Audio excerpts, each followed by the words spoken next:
happening. Awesome. Welcome, everybody. I'm excited to see your faces. Vladimir, I haven't seen you in a while.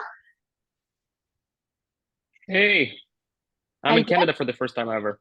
Wait, you're in Canada? Yeah, in Vancouver. So Oh, not nice. really close to you, but it's exciting. Amazing. Well, welcome to Canada. I hope you get some poutine and some Tim Hortons while you're here. It's close to Jared. That's the pleasure. Yeah, that's true. I think you're maybe like 2, 3 hours away from Jared. Oh, cool. It's true. Yeah. Yeah. Amazing. Well, today we've got Eric Ravenscroft, who's joining us from Arizona, but I don't know what city you're from.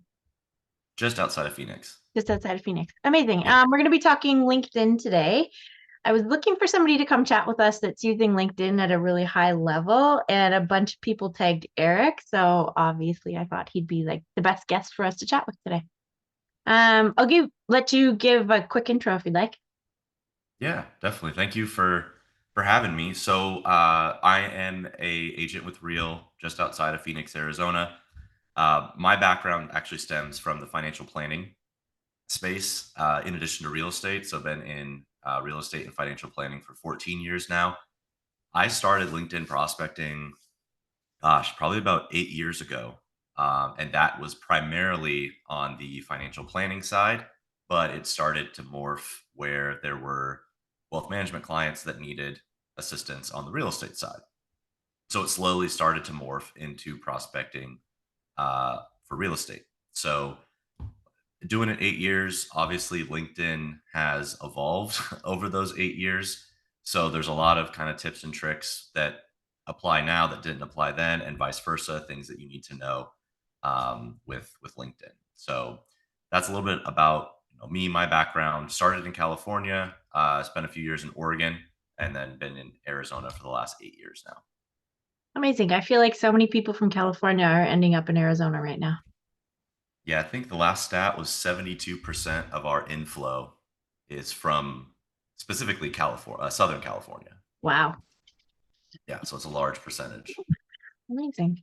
Okay, so I don't know about everybody here, but I suck at LinkedIn. I have an account, but I mostly just get spam and recruiters and people trying to sell me leads. So for me, if you want to start at the very basics, beginning of everything, to just like maybe what we need to do to optimize our profiles and how we can begin generating maybe business leads, connecting with other people that aren't recruiters, that would be awesome.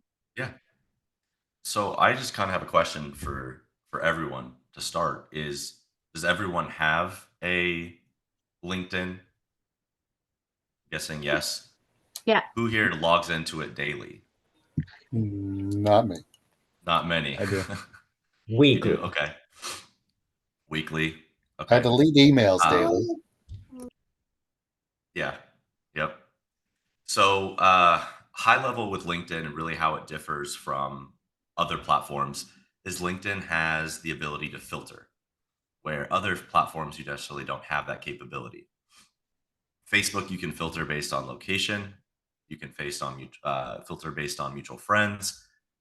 LinkedIn gives you the ability, and it is kind of a hidden feature, but it is a filter feature where you can filter based on company worked for, name, title, mutual connections, if they're looking for work, groups that they're a part of. So that's really kind of step one, is understanding how that filter system works.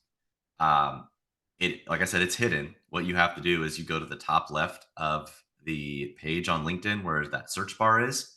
You click on that and then you click enter. And then now it gives you the ability to filter by people, by post, by jobs. In this case, we use people. You click on people, and now it gives you the filter system to filter by whatever it is that you're looking for, your target audience. Um, the way to filter, I mean, the possibilities and opportunities are endless. When I first started this, I reached out to people with my last name because it's a unique last name in Ravenscroft. There was probably about 300 people that I reached out to, but it was a very simple outreach. I searched for everyone on LinkedIn with the last name Ravenscroft and just sent a message along the lines of, we share the same last name. I'm here at the time I was in Oregon. I'm here in Oregon. Would love to learn more about you, how I can help you be a resource. It was very, very open ended. So it wasn't, he's trying to sell me something. It's spam recruiter. It was just, let's get to know each other. Since then, there has probably been about 12 referrals that have come from that outreach of Ravenscroft, just general. Now, people like Jared, sorry, I'm going to call you out here. Thomas, your search query will probably come up with, 70,000 people. So that one may not work for you, but that's just an example of, yeah, getting a little creative on whether it's name, whether it's location, whether it's a company that you used to work for, maybe your alma mater, where you went to school. Those are kind of the low hanging fruit that the response rate is pretty high. Someone sees, oh, yeah, I went to school with them. We went to the same university. We worked for the same company, maybe not at the same time, or we lived in the same location. There's a lot of ways that you can spin that. So I'll stop there and kind of open it up to any questions about that or comments. So what you're doing is you're going in and you're like filtering and finding people that you have things to connect over. And then are you like following them or connecting with them? Yeah. So I'll give you an example. I went to a small state school in Southern California. So I spent probably about 2 weeks on that outreach of reaching out and just saying, hey, I went to Cal State Channel Islands in this year. I'm now in Arizona uh, doing real estate and financial planning. Would love to learn more about what you've been up to since you've left Channel Islands. So I left it more from the side of, hey, let's connect as alumni. That too has probably generated close to about 8 to 10 referrals of connecting with them. The big thing with this reach out on LinkedIn is your value and your hook is not so much just sending a one-time message and being done. It's what are you doing after the fact to connect with these individuals. So for me, I'm big on email marketing. So I have probably 6 to 7 go-to emails that get sent out in a given month that range from things happening here in Arizona, general real estate. My background's in finance, so I have a financial planning one that goes out every month as well, down to things specifically maybe for agents.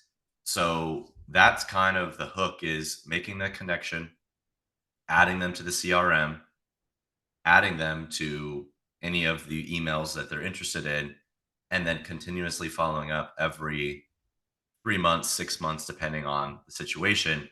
But it's also liking their content on LinkedIn, commenting on it. So being um, very active with regards to them. So they see me on LinkedIn. They see that I'm constantly sending them messages, liking their content, commenting, sometimes resharing. In addition to the emails they get, now I know if anytime Arizona or real estate's mentioned, they're going to come to me with either, hey, can you help with Arizona? Or I see all your stuff. I see what you're talking about with real estate from anywhere in the country or in the world. Do you have an agent in X market that you can connect me to? So then it leads to a referral opportunity. Nice. I love it. So you're essentially practicing the social part of social media. Yeah, Yeah. definitely. And I'd say the big thing is the email marketing, because it is very different. Like my market emails that go out, it's following the economic trends that's having an effect on real estate. It's not so much here's how many homes are on the market, here's how many days they've been on the market. It's nothing like that. It's more why our market is moving the way it is, and then taking things from other agents who are doing the same thing and implementing that into, I don't know, you may have heard Sharon talk about this, but list swaps. That's something that I do as well, where if someone says, I'm not interested in Arizona, but I'm interested in one of the provinces in Canada, or I'm interested in somewhere in Florida, New York, I'll partner with an agent in that market to then do a list swap. So now this person that I connected on LinkedIn, they're getting information from me in Arizona, but now they're getting information from an agent in the market they're actually interested in. So it is kind of twofold of having that email marketing, but then taking a next step further of the constant contact and making sure they're getting the information from the market that they want. Cool. So are you, I'm so unfamiliar with LinkedIn. I'm sorry. Are you able to get people's email addresses directly from their LinkedIn profile? Or are you just connecting with them and getting them to share it with you in a DM sort of thing? It depends. So some people, how their LinkedIn profile is set up, they'll have it open after you connect with them, and their email is in the contact info section. Some people won't have it. They just maybe have their LinkedIn profile. For those people, I'm simply just asking and telling them these are the different services I put together. These are the different emails that I send out. Would you be interested in any of these? I rarely ever get a no, because it is so diverse, right? It's not just saying it's just real estate specific. It's I have real estate one, financial planning one, and then I say I have one for any market that you're interested in. And if they say I'm interested in this market, well, perfect. Let me get you, on that one. Or sometimes I will just take someone's market update email with their permission, of course, and then just add it into a one-off to them. So here's my market update. Here's a blurb from, the area that you're interested in. Let me know if you have any questions. So that's kind of the secret recipe, I guess you could say, is profile, getting the email, if not in there, finding it or just asking them for it, and then adding them to the CRM, and then just the constant outreach. So Oh. are you basically setting up, you have like 5 to 10 different drip campaigns, like email drip campaigns that you put them Mhm. on the one that they're the most interested in? Yeah. And usually what I do is I'll say, I'm going to send you all that I have. And then they'll say, oh, I'm not interested in this. So for example, just last week had someone in Texas say, oh, I'm not interested in what's coming to Arizona, but I am interested in what's coming to Arkansas because I'm moving there next month. So I got them in touch with an Arkansas agent that's doing the exact same thing, putting out news. Here's the new releases, the new shops, restaurants that are coming. So by default, I just put them all out there because if they say, well, I want this for my market, I know an agent can easily replicate that, or at least just, send a one-off email every month of, hey, just so you know, here's some cool things coming to the area. Cool. I Are love you that. setting up, like referral agreements with these agents that you're sharing like the Yep. emails with? Okay. Yep. Yeah. Sometimes it's not a formal agreement, especially for some people that it's, oh, I'm 2-3 years out. I'm not sure what I want. A lot of these agents they already have the content. So for them just to add a tag or, add them to a drip on a CRM doesn't take that much effort. So sometimes if it's less than a year, we'll do a referral agreement. If it's longer than a year, I know we're just continuously following up, every quarter, every 6 months. Cool. I'm taking notes. Sorry. And with LinkedIn, with outreach, and this is something we'll go through in more detail on the training, is there's a few different ways that you can outreach on LinkedIn. I mean, one is utilizing the connect feature. That's personally what I do. I don't use the in-mail because you have to buy credits. You have to have a premium subscription for that.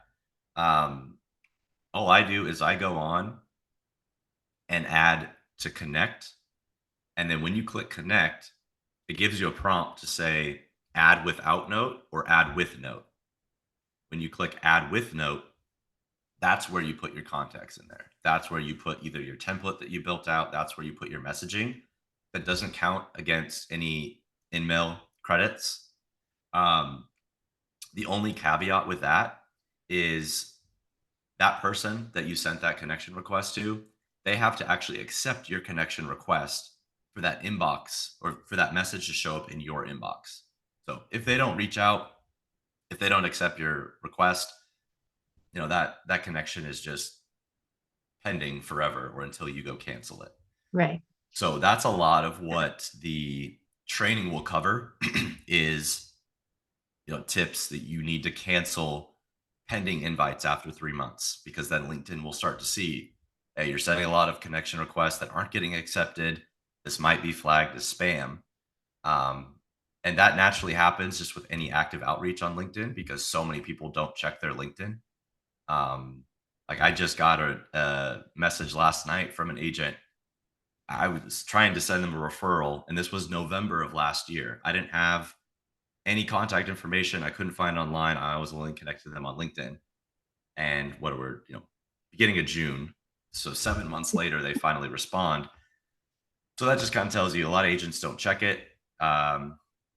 So that's another thing, is you have to make sure that you're canceling out. LinkedIn has a invite canceler section where you need to cancel those out every month to make sure you're not building up too many outreaches.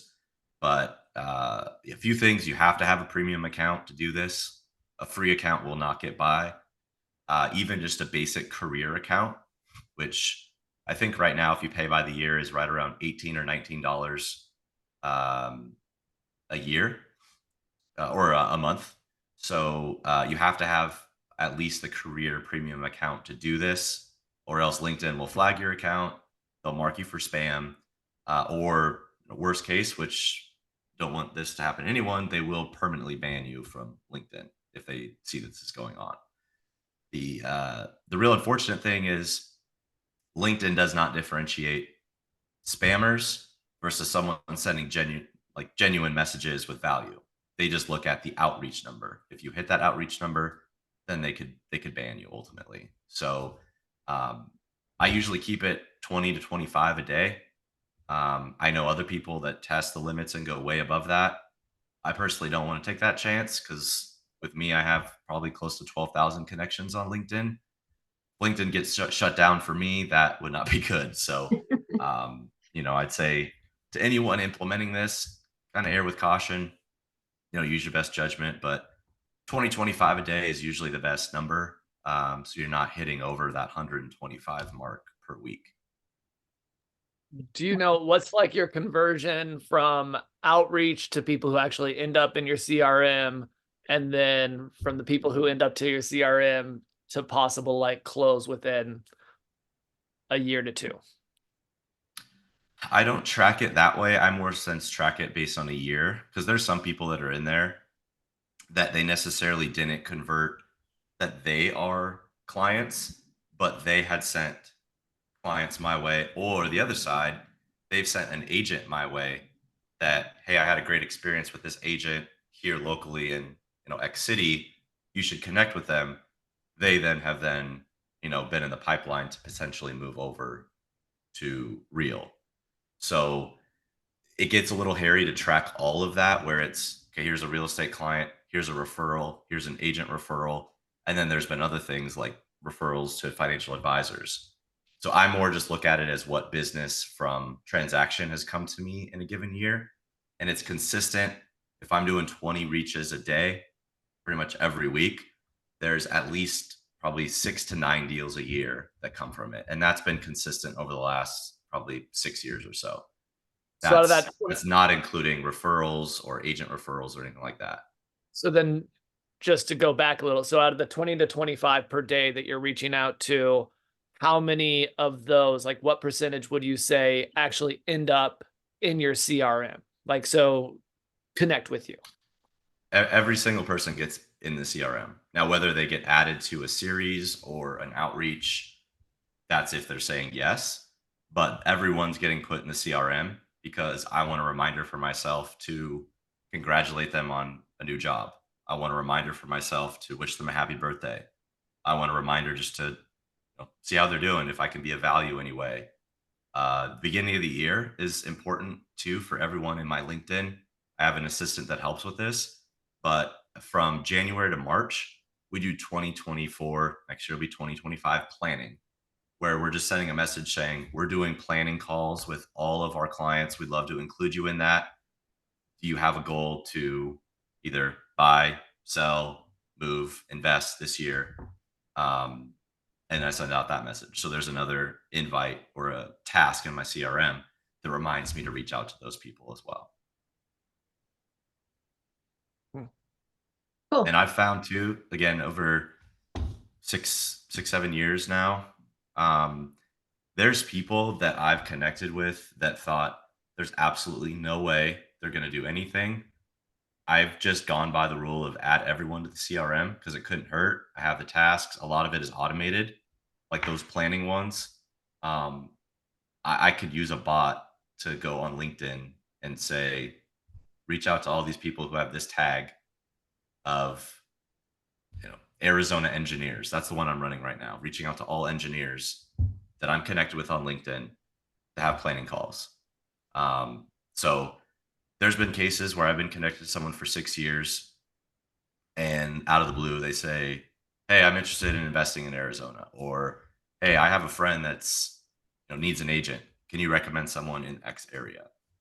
So it's worth putting everyone in there and having those touch points because you really just never know when someone's going to have that need.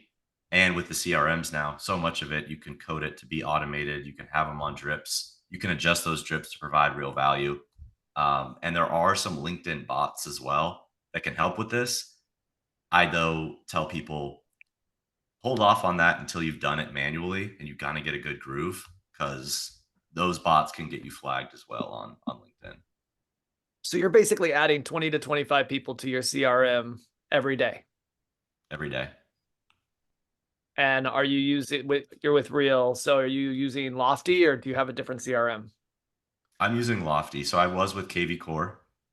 I'm actually in the process of transferring everything from KV Core to Lofty.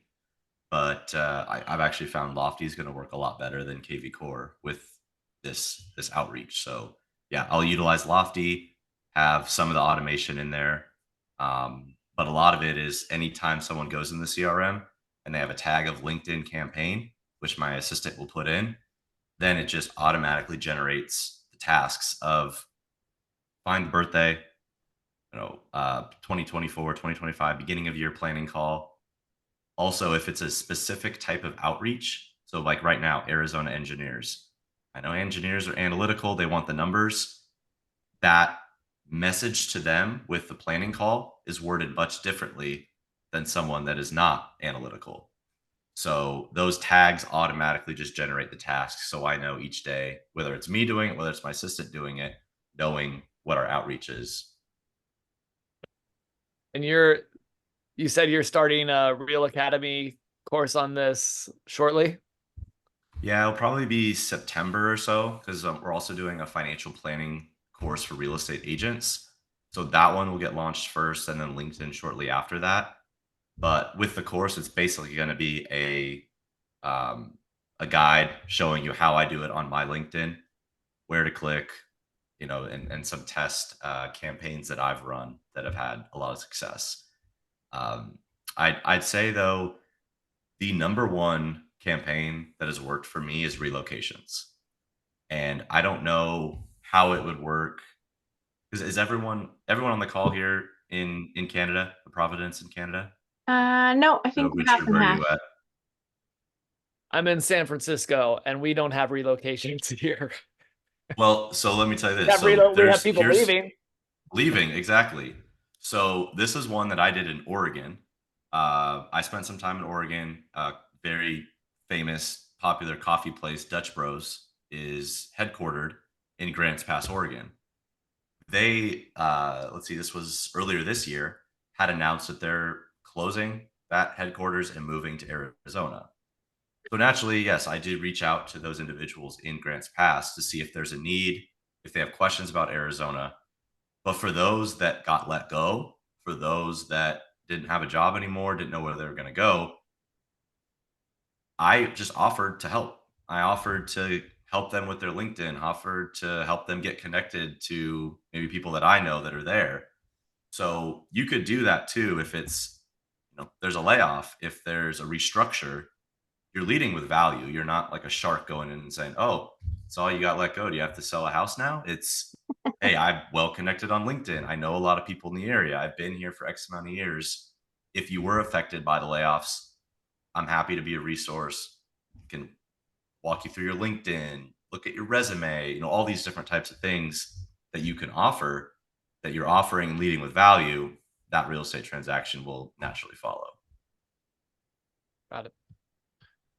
I love that idea. That's a cool way to put yourself in front of people you otherwise wouldn't be able to. Yep. Yeah, and I did that with Oregon. So, like I said, Dutch Bros, there was a few people that were affected. They lost their job. Um, you know, the initial messaging back to me was kind of, I can't believe you're reaching out. Like, we lost jobs. I just flipped it around and said, well, I can actually help you with that. I can help you get connected, find a new job. What is it you're looking for? We ended up scheduling a few calls and got them a job about an hour away. But now in her mind, it's, you know, a positive experience. He reached out to LinkedIn. He helped me find a job. So I know there will always be, you know, opportunity for Arizona, or if she just has questions in regards to general real estate. Cool. And Um, Andrew has a question. Yeah. Hey, Eric. I was just curious, circling back to the automations, any additional, because I'm assuming like these like your outreach isn't like bi-monthly or like every few months. I'm sure you're trying to hit them up like a little bit more frequently. Any other idea, or like what you're doing other than what you've mentioned for automations, like outreach? Yeah, there's actually an agent that just joined Real not too long ago. He has a full scale kind of, they'll do everything. They'll set up the templates, they'll do the outreach. They have bots integrated in that. So there's something like full scale like that where, you know, it could be expensive. You're paying more than $1,000 or so a month, or you are kind of doing more of a just manual approach to it. But just being very, very specific and targeted. I would say that's the one thing. Like, when I started this, I did not have a vision. I did not have really a target audience. So that messaging was getting lost. Now most of my clients, they're relocating, they're snowbirds, they're retirees. A lot of my clients are engineers as well. So that's what I focus on LinkedIn. You know, if I'm reaching out to executives in snowbird territory or colder climates, I know that message is going to be more well received than if I'm going to California, for example, and just casting a wide open net and seeing what sticks. So I would say really try to focus on, you know, what your niche is, your value add, and then adjust that outreach accordingly with LinkedIn. Cool, thank you. Okay, Yeah, so I guess relocations is a really big one, I'd say, though. Like, if everyone has access to the Phoenix business or the business journal for their location or something similar. So like Richard, I know that the San Francisco has the business journal. If you're checking that, that's what I use for Phoenix. It'll tell you new companies coming in, companies leaving. You can now get ahead of those relocations. That's how I found out about Dutch Bros leaving. We have a big battery company coming in. We're beneficiaries of most inflow. Other states are outflow, but that's how I get my information. And then it's targeted. So again, it's going back to, I know the person on this end either is going to relocate or knows someone affected by the relocation that is coming this way. So it's not just casting, again, a net and thinking, I don't even know if this applies to this person, but let's just try. At least with this way, they're going to see that message and think, one, how do you know about that? Two, yes, I'm affected. Or three, I know someone that is affected. And I have had that on multiple occasions. I send a message saying, I saw that your company's relocating here. And I get a response back. What are you talking about? I don't know. Like, no, we're not. That's a rumor or something like that. Yeah, it feels super awkward. I send them the link, but then now they're like, oh, this guy knows his stuff. He knew about it before I did. So maybe there's something to that. So that would be one thing too, to check sources like that for just easy ideas on how to outreach to companies or individuals. So a lot of your stuff is based on outreach, not so much like posting to LinkedIn and seeing what happens there. I do a lot of posting on LinkedIn. So it helps with the algorithm. So my post structure is very consistent.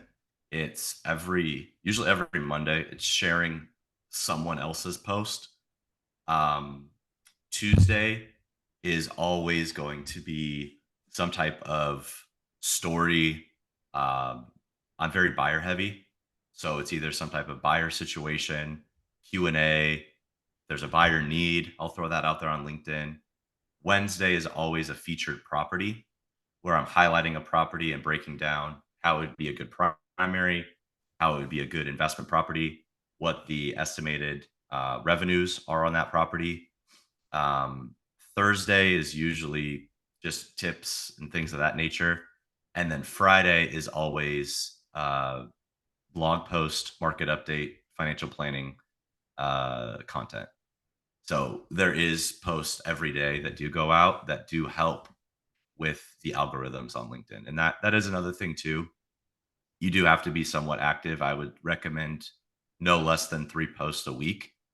Because that will definitely help. The second someone connects with you and accepts that connection request, the algorithm will then push your content to the top 10 of their feed. So now if they're liking one of your things, or at least just seeing it, it's reinforcing that message. So that person sees like, oh, that's kind of cool. I see what they're doing. It's different. It's unique, or it's entertaining. Whatever your outreach on that platform looks like. So with your posting, are you automating it in any way, or are you like manually going in Monday to Friday and posting something? I will start doing the automation with the Lofty social media scheduler, but for right now, it's just I have all the usually Monday morning or over the weekend, I have it all planned out so I know what I'm going to post, and then just every morning around 7:30, then I'm just going in there and manually posting it. Gotcha. And then with LinkedIn, is there like, I know most of us focus on Instagram, that's our thing. And I know most of us are doing the juicy algorithm thing where you go on for 10 minutes before and like and comment on a bunch of stuff. Then you do your posts, and then you do another 10 minutes of liking and commenting. Do you think LinkedIn is probably running on a similar style algorithm, or do you think there's something else? It's more simplified. So if you're just posting in general, that's going to trigger the algorithm, and then commenting and being interactive with others' posts. Now, let's say video is cool to look out on LinkedIn, but it's not the best performing. It's really the text. If you see some people on LinkedIn, they're putting 8 words in a line, 10 words in a line, and it's just lined out via text. That's usually what is going to prompt people to respond, because you're asking open-ended questions. So people are going to respond on there. Now you have a ton of comments flowing in. Now you're having active conversations with leads, with other agents, with other individuals you're connected to. So if most people on this are more video heavy, maybe just transferring that into a shorter video, but in the context of the post, adding text and asking open-ended questions, or just putting the transcript of telling a story or something along those lines. It is trial and error too with LinkedIn. I've seen some people do video, they fall on their face, they don't get any engagement whatsoever, but on Instagram, they do have that. LinkedIn's target audience is just different. So like for me, I'm just giving all the information. Like, we talk about deal of the week. We hear that all the time. But for LinkedIn, I take a different approach where my deal of the week, I'm giving all the information all at once, because I know these are busy working professionals. They don't have time to send me a message saying, give me more information. They want all that information of what they can read in 10 seconds or 15 seconds. So all my posts are like that. Here's all the information. There's no hook of reach out for more details or click this here to read more, because it's just going to get skimmed over. Yeah. So that's kind of my audience is more, they know they're going to get everything up front. And then in their mind, I've given them the value they want. There's nothing behind the scenes or more that they have to do. But it just depends with each of your own network, right? My network is heavy, very, very heavy on nurses, financial professionals, real estate agents, doctors, and frankly, retirees. So video is probably not going to be the best use of my time for that network. But if your network is whatever it may be, video could work. So it really is trial and error to see what is best suited, not only for your current network, but maybe the outreach to who you're trying to, prospect to. Cool. So outside of your posts, like I know we have a girl that usually joins our mastermind every week, DG, but she hasn't been, or she's not able to come this week. She gave Between Appointments a really good tip a couple weeks ago about his blog posts, that instead of just taking your blog post from your website and linking it as a link that people can click on in your LinkedIn feed, she suggested posting your entire blog. Actually, BA, I'll let you explain what I'm talking about. Yeah, she suggested, normally I was just posting the link with a link preview and then having a short summary of what the article's about. See, people would click through and go to the blog. But I started doing what Gigi said, posting the article directly to LinkedIn, and the impressions went up about 3 to 5 times. Yep. Yeah. So I do the same thing with blog posts. Some of mine can be pretty analytical, again, because that's my target audience. So more so, I'm utilizing ChatGPT to shrink in it, get the bullet points. Usually once a week or every other week, I do a news updates and coming soon blog, just highlighting all the things coming to the area, new things opening. And the blog, it take 5 to 10 minutes to read probably, but the post, will take you 15, 20 seconds, but you're getting all the information. So it's kind of both of, hey, if you just want high level summary of what the blog contains, here you go.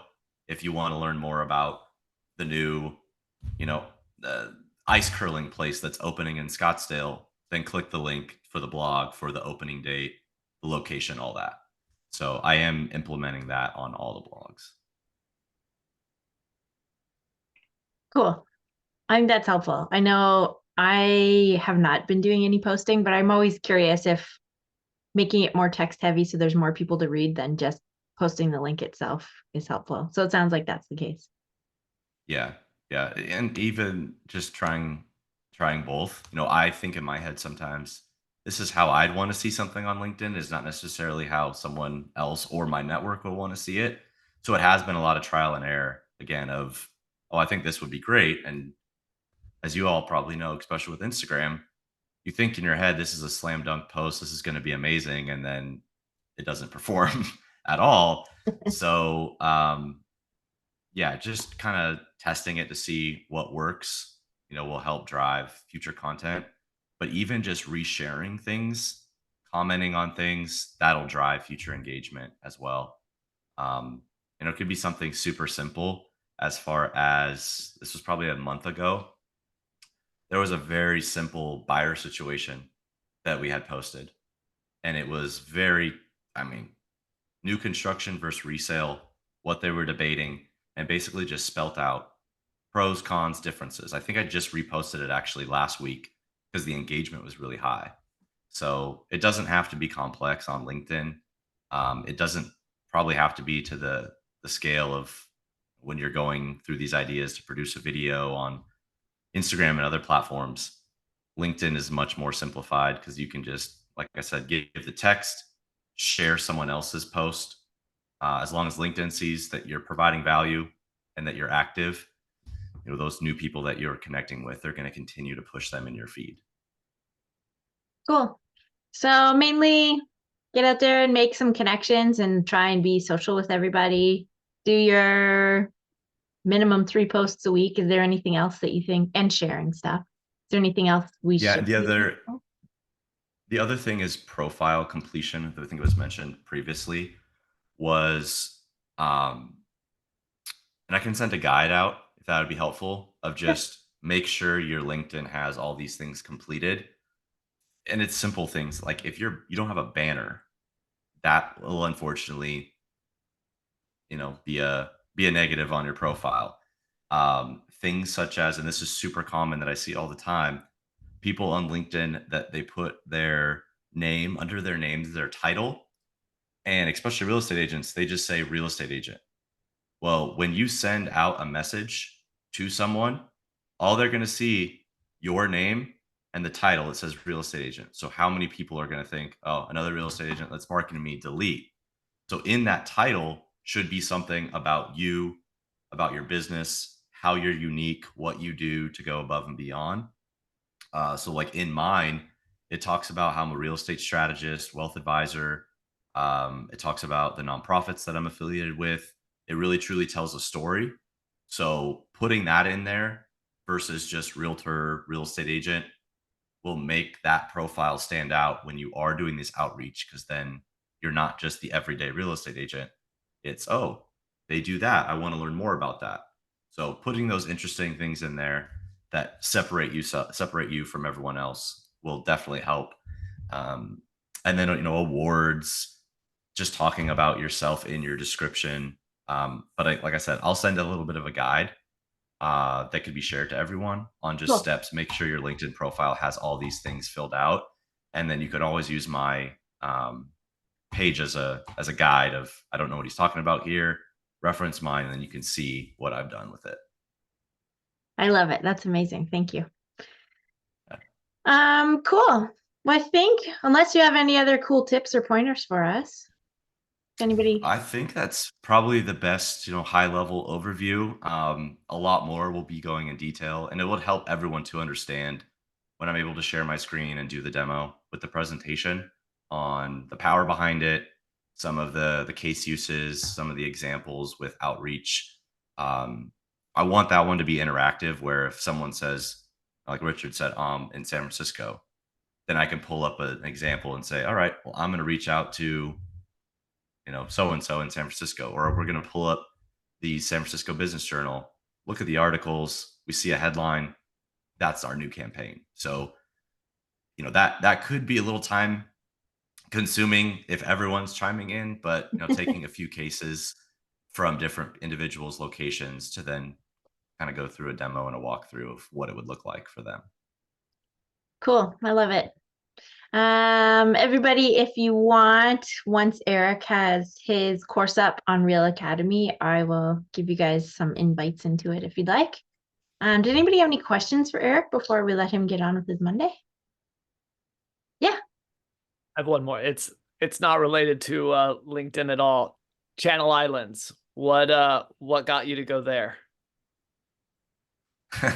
It was cheap. To be honest with you, I lived in Ventura and Camarillo, so I was grew up right in there. Santa Paula. I grew up in Santa Paula. Oh, nice! Not too far away at all. Yeah, grew up in Ventura County and lived there my whole life, basically, until I graduated high school. Yep. Yeah, Channel didn't exist though when I chose colleges. Well, you know this, but I'll share it with the group. Channel Islands used to be the California State Mental Hospital, and the state decided that they wanted to turn it into, of all things, a university. So they went to work. They changed it. So if you see things like there's music videos, NSYNC did a music video there. The Ring was filmed there. They have this really creepy well at the top of a hill. That's where that was filmed. So that's its claim to fame, basically. But yeah, most people don't know about it. But at the time, I think it was $1,800 a semester, which was nothing. Wow. So yeah, it was more convenient, if anything. Just those situations, you're glad the walls actually can't talk. Oh yeah. Awesome. Well, thank you so much, Eric. I appreciate you spending some time with us today. Yeah, definitely. And if anyone has follow-up questions, or really, if your market, if you want to, because the group's small here, if you ever want to go through just a one-on-one on your market, just specific ideas on how you could leverage LinkedIn with either your market, your target audience, we can either look at other social platforms or the current network you have on LinkedIn. And I'm happy to give ideas and even a one-on-one demo of how it could work. Awesome. You're amazing. Thank you. Yeah, definitely. Appreciate you. Cool. Well, everybody, thank you for hopping on today. I don't have an idea for next week. I think I'm gonna try and find somebody that can help us with Google Ads, but starting at the very beginning. I'm not sure if anybody else is running Google Ads in here, but I'll see what I can come up with, and I'll send everybody an email later this week. Cool. Awesome. Well, thank you again, and everybody enjoy your week. Sell lots of houses, and we'll see you next week. Thank you.